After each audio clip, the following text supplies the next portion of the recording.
Welcome back to part two. After leaving Choctaw Recreation Area, we entered the Ozark National Forest with good dirt roads and beautiful green forests. Jumping from pavement back onto dirt will be common occurrence through this section of the TAT. Lots of scenic views, water crossings into Austin Ridge around the south side of the Blue Hole Special Interest Area into Hector, Arkansas. You will notice this section of the TAT crosses over onto part of the Midwest Discovery Route, the Arkansas section. You're on this particular section for a short period of time. From there, you'll work your way to Granny's Gap Road, then to Onion Gap and Bee Ridge. All I can say is the Ozarks never disappoints.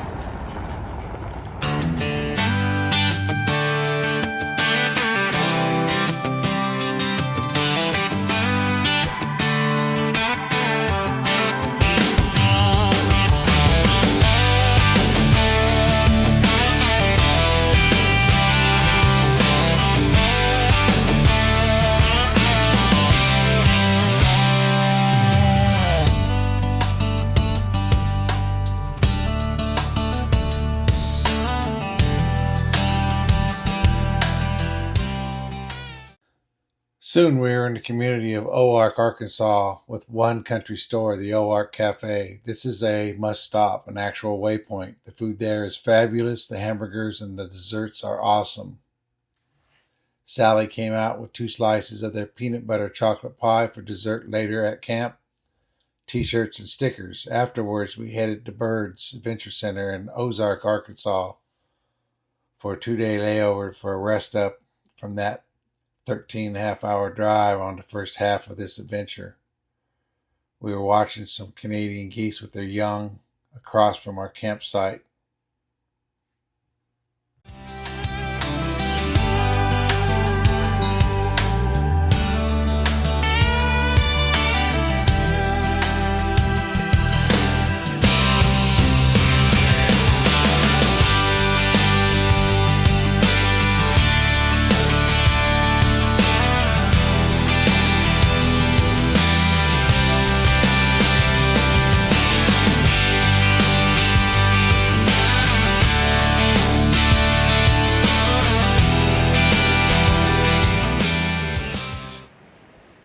Saw a lot of wildlife too. Saw a lot of wildlife. We got into the Ozarks and we saw wild hogs. Saw a lot of deer, a lot of turkey, bobwhite quail, Rabbits, ton ton of doves. of doves, Yeah. yeah. And no Bigfoot. No Bigfoot. But Wait till tonight. so anyways, we're just relaxing and vegging out, trying out a new grill. I can't pronounce the name of the manufacturer, but it's spelled UCO, and it's what they call is their Flatpack Grill. And it works great. It's all stainless. I grilled some nice burgers on there, and did a good job. It cleans up real good. Yeah. I was really, really, really amazed. I'll post a photograph of it. But anyways, we're gonna veg out here and how we call it early. Enjoy this beautiful background behind us. Yeah. Beautiful. We got a prime camp spot here. A prime camp spot right here. I'm going to fly my drone tomorrow up and down this river.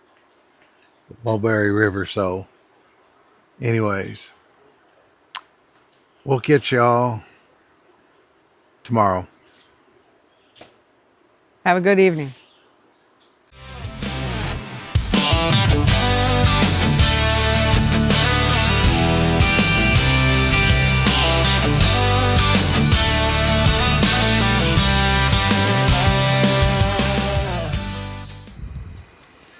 Breakfast the next morning was Mamoo's Camp Kitchen, Southern biscuits and gravy, a hot cup of Arkie Outdoors Overland blend coffee, where we sat around camp with our Ignic fire pit, going next to the Mulberry River, listening to the birds and the sounds of water. We were also watching a green herring at the shoreline across from us. After breakfast, we went for a walk and stumbled onto this timber rattler snake.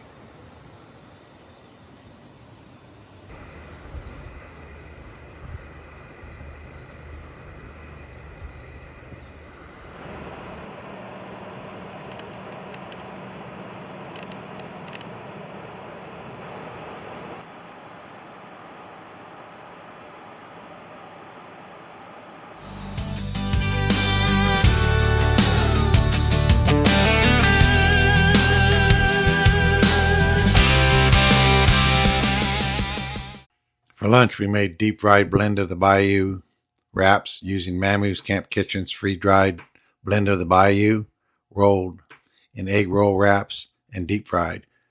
We also made a Cajun horseradish dipping sauce to go with them. Mamoo's blend of the Bayou is a casserole with Gulf shrimp, crab, rice, cream cheese, and mushrooms. We used a 1.8-liter fire maple billy pot to fry these Cajun wraps in vegetable oil.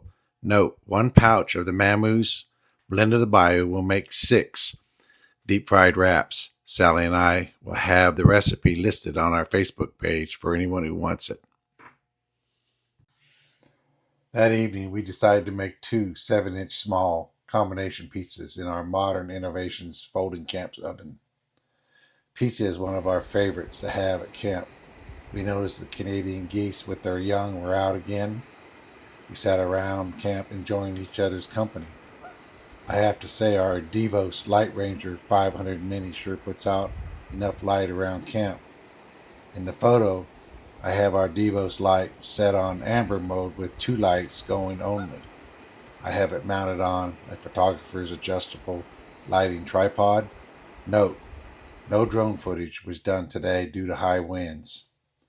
I fly a DJI Mini 4K, a smaller drone, and it was being tossed around and the footage was too erratic. After resting up for a few days, the following morning we packed up and left Bird's Adventure Center, where we headed towards B-Rock. Lots of switchbacks and seeing more wildlife. We are 2/3 done of the TAT route. We stopped at an overlook where we both were in awe over the view.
After visiting the overlook, we headed back on the Trans-America Trail, where our next stop is a memorial of Mrs. Charles H. Miller as a part of the Arkansas DAR, Daughters of the American Revolution, the Golden Jubilee Project. On March 22nd, 1939, the Centennial Chapter of Little Rock planted 5,000 trees in a 20-acre parcel located 6 miles east of Mount Ida. The marker is located north of Crawford County Road 38 in the White Rock Rangers District of the Ozark National Forest.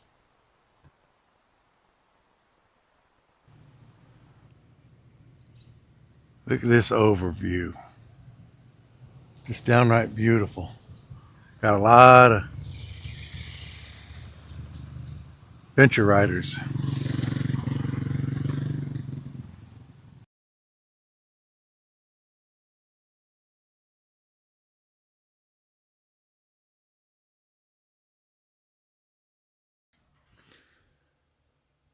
We are traveling on the next waypoint on the route, the notorious War Loop Road.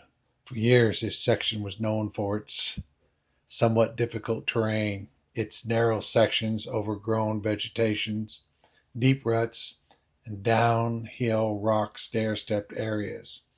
This section has changed recently by logging and smoothing off those difficult areas, but it will get your attention still by its narrow sections, some rocky areas. The challenge for us is our camper barely fit in narrow sections and the overgrown vegetation. We had to be careful not damaging the awning on the right side, our Explorer's trunk on top left of the roof rack, or our Darcy shower bathroom in-suite on the left side. Please take note, people do live on this road, so show your respect by watching your speed.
Hey y'all, this is Don and Sally with Maranatha Adventures. We're on the last leg, very last leg. We're talking minutes before finishing.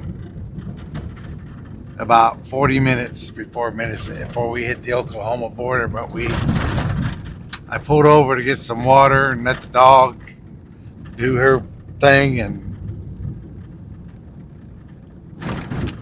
I got a hub that's heating up, trailer hub that's heating up on the left side.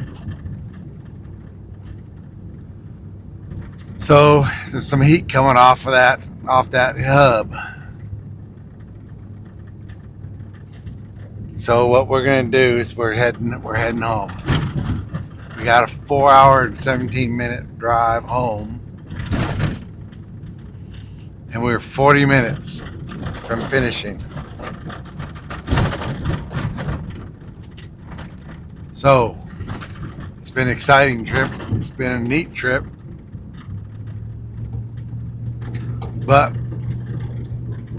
when you have a mechanical issue, the best thing to do is just call it for what it is. And so it was an exciting trip overall. We saw a lot of beautiful country, starting with down flatlands in the delta of Arkansas, and gradually working your way into the foothills and then into the Ozarks. It's neat to see the geographic change, even the soils that change underneath you. So, anyways, this video is going to be 2 parts. A video, what you're listening to is part 2. And we appreciate y'all that's been following us. Subscribers, the new subscribers, we're noticing that we're growing slowly on YouTube, and we thank you for all those that subscribed to us recently, those that are following us, those that comment.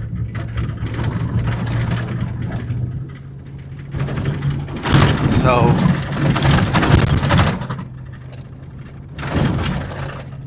like I said, this video was a fun video, and I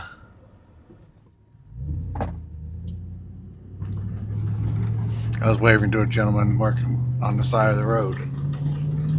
So anyways, like, subscribe, ring that bell, and stay tuned. There'll be a nice little devotion on the side.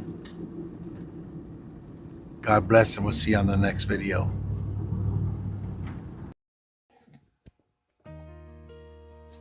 This devotion will be coming out of the Old Testament. I'll be reading from the book of Proverbs, chapter 3, verses 5 and 6. I'll also be reading from the New Living Translation.